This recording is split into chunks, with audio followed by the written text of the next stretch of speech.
உங்கள் ராதிகா சித்தி. இன்றைக்கி என்ன பார்க்க போகிறோன்னா மீன் குழம்பு.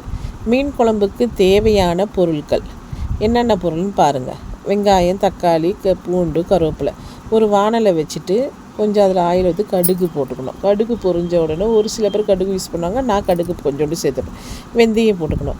வெந்தயம் கொஞ்சம் பொரிஞ்ச உடனே கட் பண்ணி வச்சுருக்க வெங்காயமும் கருவேப்பிலை அதை கொஞ்சம் சேர்த்துக்கணும். சேர்த்து வெங்காயமும் கருவேப்பிலையும் கொஞ்சம் சேர்த்து அதை ஒரு 2 கலர் வதக்கிடணும்.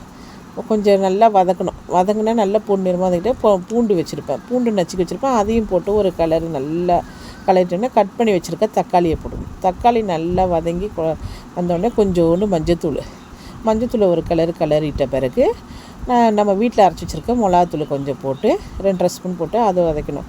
கரைச்சி வச்சுருக்க புளியை அதில் ஊற்றிக்கணும். அதுலேயும் நான் உப்பை சேர்த்துருக்கேன், புளியிலேயே அதை ஊற்றி நல்லா குழம்பு கொதித்து நல்லா வாசனை போன பிறகு, பச்சை வாசனை பிறகு கொதித்து கட்டி வர ஸ்டேஜில் கழுவி க்ளீன் பண்ணி வச்சுருக்க சங்கரா மீனை அதில் போட்டு குழம்பு முழுகிற வரைக்கும் அந்த மீனை போட்டு மூடி போட்டு ஒரு கொதி வச்சிடணும். மீன் உடையக்கூடாது. மூடி போட்டு கொதித்து வர ஸ்டேஜில் சுவையான சங்கரா மீன் குழம்பு ரெடி.